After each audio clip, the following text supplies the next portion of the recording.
iPads and other devices are called tablets because they belong on tables.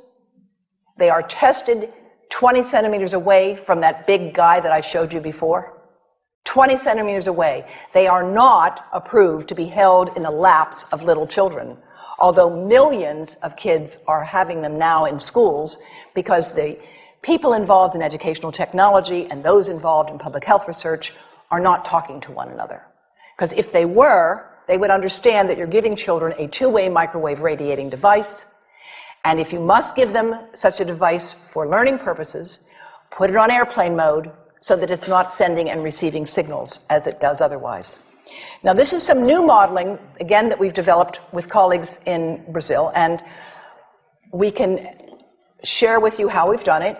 We first start out with the MRI and create the model with 1 millimeter voxels, and this is quite a bit of work goes into creating this, and here is what it looks like after a period of 6 minutes.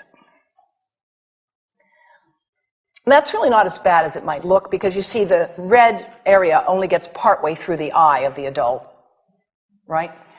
The one that we're really concerned about is this one with the young child.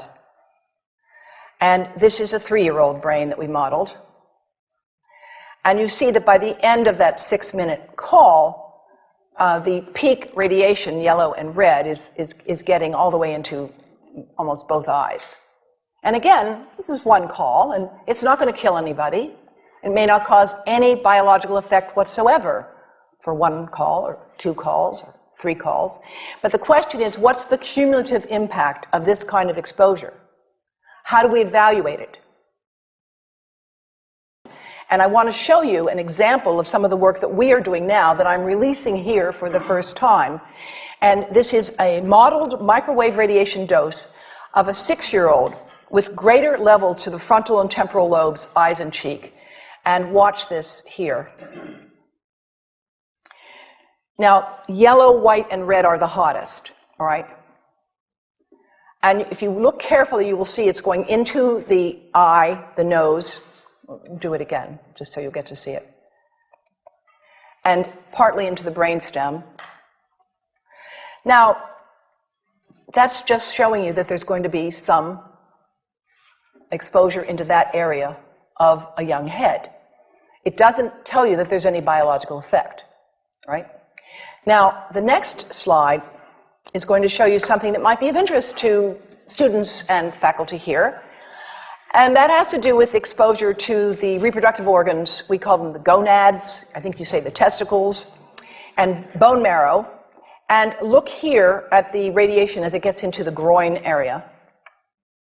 And that's just from having a mobile phone modeled into the pocket. And this, again, is based on a normalized SAR with a dipole antenna. Now, the breast. The breast is mostly fat, contains a lot of fluid. Things that contain fat and fluid cook faster in the microwave oven. Now, a cell phone can't cook anything, all right? Mobile phones do not pop popcorn. That was a fraud. They don't make any heat that we know of, otherwise they wouldn't be permitted.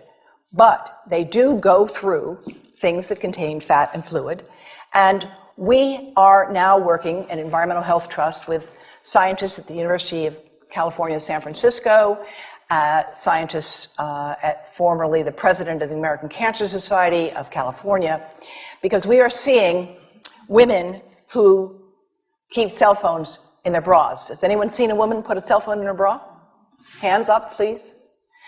Please tell them you've heard now why they shouldn't do that. And here I want to show you our first case report from 2009, and we now have many more. This was a Chinese-American woman who used her cell phone 4 hours a day in her bra for 10 years while she was driving. Now, and you drive with a phone on your body. The phone is smart. It's going to go from one tower to another, and it's going to say, here I am, where are you, here I am. And it's going to be going to max power each time it moves from one cell tower to another. And there it was right next to her chest,